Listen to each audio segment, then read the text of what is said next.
விரைவில் நடைபெறவுள்ள சட்டப்பேரவை தேர்தலில் விஜயின் தமிழக வெற்றிக் கழகம் கட்சிக்கு விசில் சின்னம் ஒதுக்கப்பட்டுள்ளது. தமிழ்நாட்டில் சட்டப்பேரவை தேர்தல் நெருங்கும் சூழலில் அதனை எதிர்கொள்வதற்கான பணிகளை பிரதான கட்சிகள் தீவிரப்படுத்தியுள்ளன. இதில் விஜயின் தமிழக வெற்றிக் கழகம் கட்சி முதல் முறையாக தேர்தலை எதிர்கொள்கிறது. இதற்கான பணிகளையும் அக்கட்சி துரிதப்படுத்தி வருகிறது. பதிவு செய்யப்பட்ட அதே சமயம் அங்கீகரிக்கப்பட்ட கட்சியாக தாவேக இருக்கும் சூழலில் தேர்தலில் போட்டியிட பொது சின்னம் ஒதுக்க கோரி தேர்தல் ஆணையத்திடம் மனு அளித்திருந்தது. விசில், கிரிக்கெட் மட்டை, ஆட்டோ போன்ற விருப்ப சின்னங்களை தாவேக பட்டியலிட்டு அதில் ஒன்றை ஒதுக்குமாறு வலியுறுத்தியதாக தகவல் வெளியாகியிருந்தது. இந்நிலையில் விஜயின் தமிழக வெற்றிக் கழகம் கட்சிக்கு விசில் சின்னத்தை தேர்தல் ஆணையம் ஒதுக்கியிருக்கிறது. இதன் மூலம் தமிழ்நாடு முழுவதும் பொது சின்னமான விசில் சின்னத்தில் தாவேக வேட்பாளர்கள் போட்டியிட உள்ளனர். விசில் சின்னம் என்பது பொதுவாக சுயேட்சை வேட்பாளர்களுக்கு மட்டும் வழங்கப்பட்டு வந்தது. சட்டமன்ற, நாடாளுமன்ற தேர்தல்கள் இல்லாத உள்ளாட்சி தேர்தல்களில் அதிகம் பயன்படுத்தப்படும் சின்னமாக விசில் இருந்திருக்கிறது. தேசிய அளவில் 2009ஆம் ஆண்டு ஓய்வு பெற்ற IAS அதிகாரி ஜெயபிரகாஷ் நாராயணன் தொடங்கிய லோக் ஜன் சக்தா கட்சியின் சின்னமாக விசில் இருந்துள்ளது. ஆம் ஆத்மியிலிருந்து பிரிந்த யோகேந்திர யாதவ் டெல்லி மாநகராட்சி தேர்தலில் விசில் சின்னத்தை பயன்படுத்தியிருந்தார். ஊழல் மற்றும் அநீதிக்கு எதிராக குரல் கொடுப்பவர்களை விசில் ப்ளோவர்ஸ் என்றே அழைக்கும் நிலையில் தாவேகாவின் பரப்புரையும் இந்த சின்னத்தை பயன்படுத்தி ஊழல் மற்றும் முறைகேடு ஆகியவற்றுக்கு எதிரானது என வடிவமைக்கப்படும் என்று தெரிகிறது. ஆம் ஆத்மி கட்சி தேர்தல் அரசியலுக்கு செல்வதற்கு முன்னதாக இயக்கமாக இருந்தபோது விசிலை அதிகம் பயன்படுத்தியது.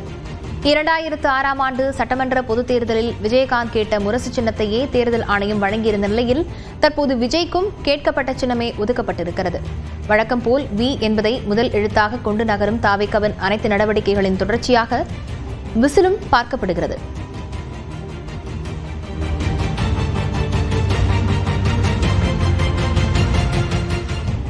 தாவேகாவுக்கு விசில் சின்னம் ஒதுக்கப்பட்டதை தொடர்ந்து சென்னை பனையூரில் உள்ள அலுவலகத்தில் தாவேக நிர்வாகிகள் இனிப்புகளை வழங்கி கொண்டாடினர். விஜய் தேர்ந்தெடுத்த சின்னமே கிடைத்திருப்பதாக தாவேக இணை பொதுச் செயலாளர் நிர்மல்குமார் தெரிவித்தார். எங்களுடைய தலைவர் தேர்ந்தெடுக்கப்பட்ட சின்னம் எங்களுடைய மொத்தம் 10 சின்னம் கொடுத்தோம். ப்ரையாரிட்டியில் எங்களுடைய தலைவர் கொடுத்த ப்ரையாரிட்டியில் முதல் சின்னமாக விசில் சின்னம் இருந்தது. கண்டிப்பாக எங்களுடைய தலைவரின் ஆசைப்படி தமிழக மக்களின் ஒட்டுமொத்த எதிர்பார்ப்பும் ஒட்டுமொத்த ஆசையும் எங்களுடைய தலைவர் என்று முதல்வராக வர வேண்டும். அதற்கு முதல் படியாக இந்த சின்னம் வழங்கப்பட்டுள்ளது. 2026 சட்டப்பேரவை தேர்தலுக்கான விசில் ஊதப்பட்டுவிட்டதாக காங்கிரஸ் வியூக வகுப்பாளர் பிரவீன் சக்கரவர்த்தி தெரிவித்துள்ளார். விஜயின் தாவேகாவுக்கு விசில் சின்னம் ஒதுக்கப்பட்டிருக்கும் நிலையில் அனைத்து கட்சிகளும் தேர்தலை நோக்கி ஓட வேண்டிய நிலை ஏற்பட்டுவிட்டதாக அவர் குறிப்பிட்டிருக்கிறார். தேர்தல் தொடர்பான முடிவுகளை டெல்லி மேலிடமே எடுக்கும் என்றும் காங்கிரஸ் அறிவித்த நிலையில் பிரவீன் சக்கரவர்த்தியின் பதிவு கவனம் பெற்றுள்ளது.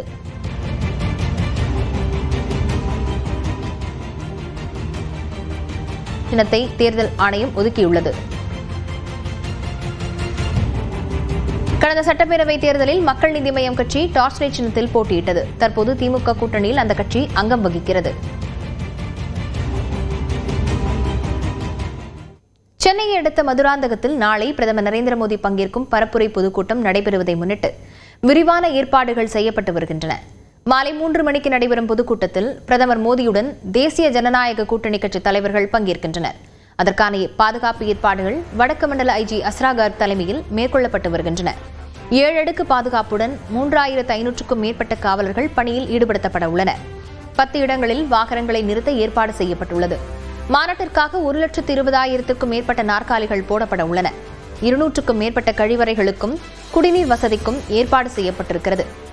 சென்னை விமான நிலையத்திலிருந்து ஹெலிகாப்டர் மூலம் நிகழ்ச்சி நடைபெறும் இடத்திற்கு பிரதமர் மோடி வருகை தரும் நிலையில் அங்கு ஹெலிபேட் தளம் அமைக்கப்பட்டிருக்கிறது. பிரதமரின் வருகையை முன்னிட்டு சென்னை திருச்சி தேசிய நெடுஞ்சாலையில் போக்குவரத்து மாற்றம் செய்யப்பட்டுள்ளது. சென்னையிலிருந்து திண்டிவனம் நோக்கி செல்லும் வாகனங்கள் வண்டலூர், கேளம்பாக்கம், மாமல்லபுரம், மரக்காணம் வழியாக GST சாலையை அடையலாம் என்றும், திருச்சியிலிருந்து சென்னை செல்லும் வாகனங்கள் உளுந்தூர்பேட்டை, மடப்பட்டு வழியாக வந்தவாசி, காஞ்சிபுரம், கீழம்பி புறவழிச்சாலை வழியாக பயணிக்கலாம் எனவும் தெரிவிக்கப்பட்டுள்ளது.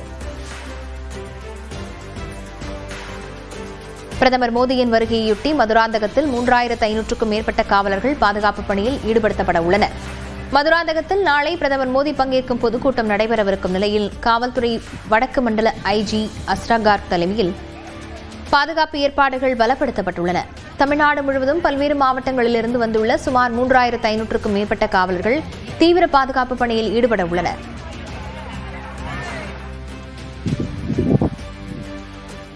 அரசு ஊழியர்களின் 99 விழுக்காடு கோரிக்கைகளை நிறைவேற்றி இருப்பதாக கூறிய முதலமைச்சர் அதிமுகவை போன்று எஸ்மா சட்டத்தில் கைது செய்து சிறையில் அடைக்கவில்லை என எதிர்க்கட்சித் தலைவருக்கு பதிலடி கொடுத்துள்ளார். சட்டப்பேரவையில் நேரமில்லா நேரத்தில் அரசு ஊழியர்களின் போராட்டம் குறித்து அதிமுக உறுப்பினர்கள் குரல் எழுப்பினர். அதற்கு பதிலளித்த முதலமைச்சர் திமுக ஆட்சியில் அரசு ஊழியர்கள் தங்களது கோரிக்கைகளை முன்வைத்து போராடுவது அவர்களின் உரிமை என்று கூறினார். 23 ஆண்டுகால பிரச்சனையை நாங்கள் தீர்த்து வைத்திருக்கிறோம்.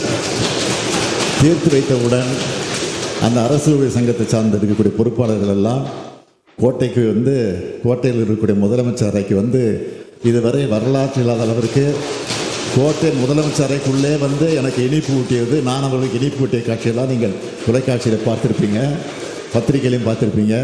ஆக அவர்கள் மகிழ்ச்சியோடு இருக்கிறார்கள். அந்த மகிழ்ச்சி உங்களுக்கு பிடிக்கல, அதனால தான் எதையும் செய்யலை திருப்பி சொல்லிட்டு இருக்கீங்க.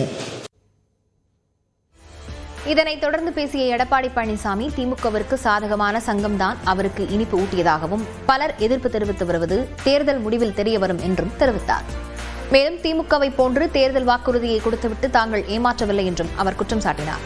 பழைய ஓய்வூதிய திட்டம் தொடர்பாக கூறிய வாக்குறுதியை ஏன் நிறைவேற்றவில்லை என்றும் எடப்பாடி பழனிசாமி வினவினார்.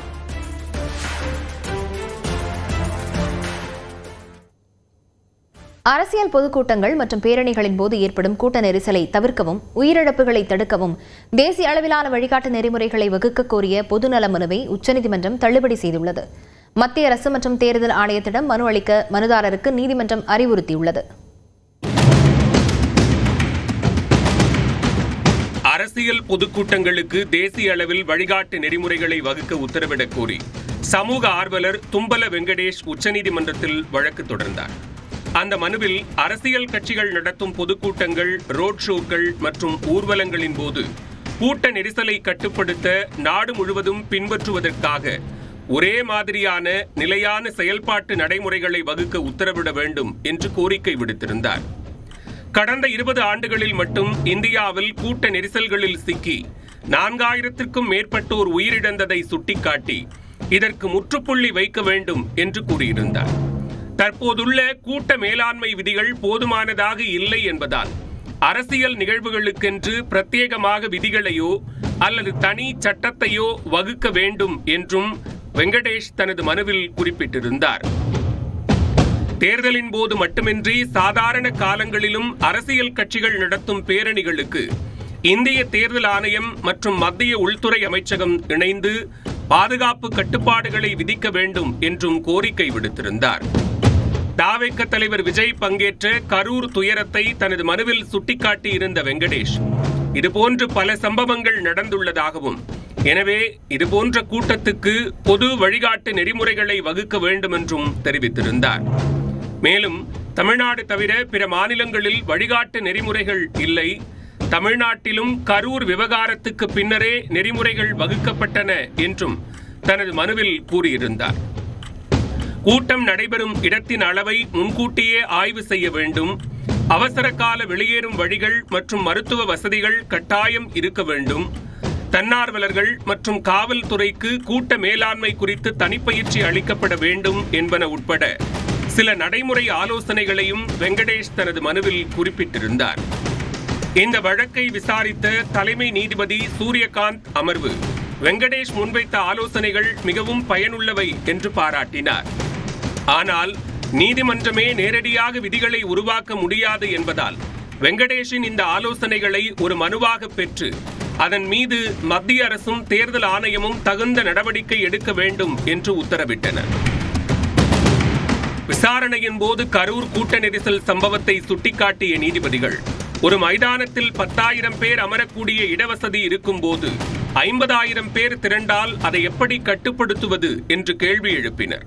இதுபோன்ற சூழல்களில் நீதிமன்றத்தால் நடைமுறைப்படுத்த முடியாத உத்தரவுகளை பிறப்பிக்க முடியாது என்றும் நீதிபதிகள் தெரிவித்தனர். கூட்ட நெரிசலை கட்டுப்படுத்துவதும் அதற்கான விதிகளை வகுப்பதும் அரசின் நிர்வாக பிரிவின் வேலை. இதில் நீதிமன்றம் தலையிட்டு விதிகளை உருவாக்குவது சரியாக இருக்காது என்றும் நீதிபதிகள் தெரிவித்தனர். கரூரில் நடந்தது போன்ற துரதிருஷ்டவசமான சம்பவங்கள் இனி நடக்காமல் இருக்க மனுதாரர் தனது கோரிக்கைகளை ஒரு மனுவாக மத்திய அரசு மற்றும் இந்திய தேர்தல் ஆணையத்திடம் வழங்கவும் நீதிபதிகள் உத்தரவிட்டனர். இதனை அரசு ஒரு கொள்கை முடிவாக எடுத்து உரிய விதிகளை வகுக்க வேண்டும் என்றும் நீதிபதிகள் அறிவுறுத்தினர்.